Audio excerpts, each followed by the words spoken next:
Thank you for joining. Lyndon, how are you?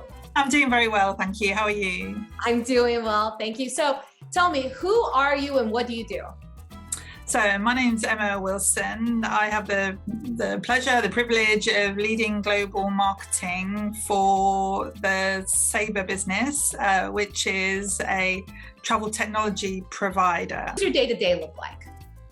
I run a global team across a multitude of programs that will be common to many marketers, whether that's events and customer engagement, go-to-market for new product offerings, account-based marketing, demand marketing, product marketing. So I've got a fantastic team who are spread across different areas of the globe who are all working to support our objectives to grow the business and serve our customers. So never a dull moment, definitely. That's right, especially travel over the past few years have been a roller coaster ride, the same for many industries. Yeah, absolutely. So what do you like to do? Now that we know who you are, tell us, what do you like? I love leading teams. I love working with a rich mix of nationalities, of talent, diversity of thought. I love winning with a great team and building teams who can really harness the power that you have, which is more than the sum of the parts. Been there for a while. You've seen transportation through the pandemic alone, just going through that. What is it in marketing right now in transportation that you can share with us that's going on? Like so many industries that have been heavily impacted, you've really had to learn how to pivot. So that strategic agility on top of, like in many businesses, kind of marketing is very much a discretionary spend. So being able to flex that in order to preserve the financial health of the company as well. So being very cognizant about, does marketing make sense when a lot of our customers were in crisis mode? So what do they want to hear from us at this time? It's certainly not us promoting new offerings unless they were directly linked about ways we can help them through some of the operational challenges that they were facing as travel certainly in 2020 came to a bit of a standstill. So being mindful of meeting Sabre's needs, whether that was the financial health of the company, but also being very cognizant about our customer needs and what they needed to hear from us and what they definitely didn't need to hear from us at the time. And then also navigating a team. So like many businesses, a large proportion of the team were on furlough for a period. And so helping all of those individuals who were dealing with the crisis in their own context, the crisis of the business and then of industry as a whole. And you really learn the needs of situational leadership and how to manage all of those levels of helping the individual, the team, your business, and then keeping focus on the customer's businesses at the same time. Yeah, that's a lot. What was your crisis management priority, or how did you deal with that? I think my biggest learning is being able to manage yourself in the primary. You're no good to your colleagues or your boss or your team if you're not able to take care of yourself in order to show up as a good leader. I think being able to put things into context. It was very uncertain, very much the unknown. So being able to break it down to, okay, what do we need to get done in the next week or in the next month, and being able to deal with that high level of uncertainty around the business, especially in that early period. And as then things were starting to stabilize, albeit with still very low volumes and capacity in the market, there's also the feeling of like, don't waste a crisis.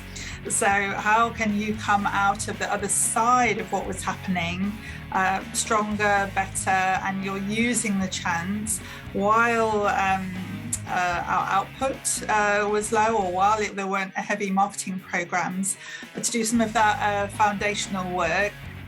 So you're optimizing. We make sure we're using some of that time to do some foundational improvements that place us better for the recovery period.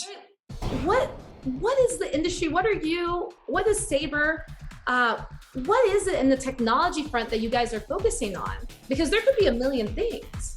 Yeah, I can talk to you about three areas in the technology. If I start with the customer experience when traveling. So it's classically about shopping for a flight, booking for a flight, paying for a flight, and then checking in, and all of that seamless process. What we saw during the disruption, whether it was that with forward bookings, the amount of complexity involved in people having to rebook or exchange as borders opened and closed, and as there was so much movement in travel restrictions. So the average what we call servicing needed of any one trip just exploded, and the level of automation in place to do that was based on a different set of assumptions than we were seeing in the marketplace. So rebooking, refunds, all took a lot of manual processes for travel agencies or airlines who were involved in those kinds of transactions. So whether that's the ability for the passenger to self-service some of those refunds, I think what we call the capability maturity has lots of opportunity to be involved. So transparency about how to do things themselves versus waiting in a call queue for several hours to rebook a flight, or being able to use a travel agent who can do that directly in the system. I think that unprecedented level of disruption certainly put pressure on the level of operational efficiency and automation, and there's room for technology to do an even better job there in terms of serving the customer experience. The second thing that I would talk about is how airlines or hotels or agencies are able to plan and predict their future.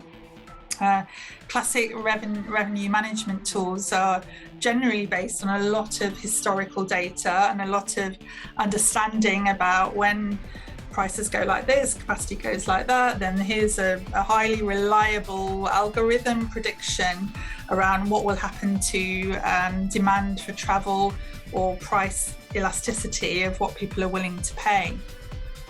I think it's fair to say COVID has kind of meant historical data is no longer relevant, and you can't look back on the last 1 or 2 years as a predictor of what will happen in the future. And going back to 2018 or 2019 models also assumes there haven't been any major structural changes in how people in the demand grows for travel. So being able to pivot and provide real-time dynamic insights, whether that's through AI or ML, that can take into account current behaviours rather than relying on past historical data. I think that's put an extra onus on things like Sabre Travel AI, a capability we're developing together with Google that gives much higher dynamic real-time insight into pricing or demand, and can help airlines or hotels in future have a much more informed view about what's going to happen next. Wow. The third thing, the kind of technology, is what I'm looking at within my marketing operation.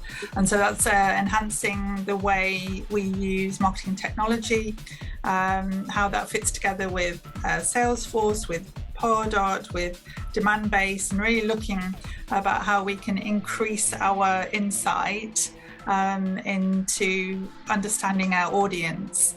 That's mostly quantitative, so we are understanding what we call intent signals when people may be thinking about being in the market for new services. So that's right at the top of the funnel, but really then trying to understand what happens all the way down the sales funnel when we experiment with different marketing programs. I would say Sabre's still got work to do to up level on that, but that's certainly where technology is playing a role with how I plan and how I analyze with my team what the most effective answer for the business is across our different marketing programs. That's fascinating because you touch on a seamless customer experience, on predictive analytics, right? Taking real-time data, how can you manifest that, spit that out into actual actionable data and right actions. And then having that in the intent signals, again, how do you take what's going on in real time and give me direction based off of data? So question number 1, space or a tropical island if you were to be stuck in one place for the rest of your life? Oh, tropical island, for sure. I've got a very idealistic thing is there's a cocktail bar nearby and I've got plenty of sunscreen. That's a no-brainer. All right, I agree with that. So the second question, the most iconic campaign or brand in your lifetime? Ogilvy did, referring to men's attitude to contraception if they were the ones getting pregnant, and it's surfaced again with a lot of the political discussion in the US, but really it's just that ability to nail a hook and a very simple point made well that Ogilvy do particularly well. But I was recently reminded, it was from the 1970s, but that clarity in the image challenging male perceptions around contraception in a not an uncontroversial topic. I was pretty impressed how they managed to nail that so beautifully. Favorite lesson that you learned during the pandemic or favorite moment during the pandemic? Oh, favorite moment. The favorite lesson I learned is that is look for the upsides, and as dire as it was, I think there was plenty of upside. The amount of time I spent with my children at home, and however frantic it was with homeschooling, with limited Wi-Fi broadband, with kind of 4 people trying to work at home at the same time, I think I relish, and I think that we'll look back on our lifetime looking at as much through a pandemic lens, but also where people's attitude to work changed fundamentally and permanently. So those times listening to my son doing guided reading on The Hobbit from across the living room, I will certainly remember with fondness. Oh yeah, that's beautiful. Absolutely beautiful. Well, Emma, thank you so much again, representing women in transportation and in leadership. And very grateful for your time and your thought leadership. Oh, it's a pleasure. Thank you, Paula.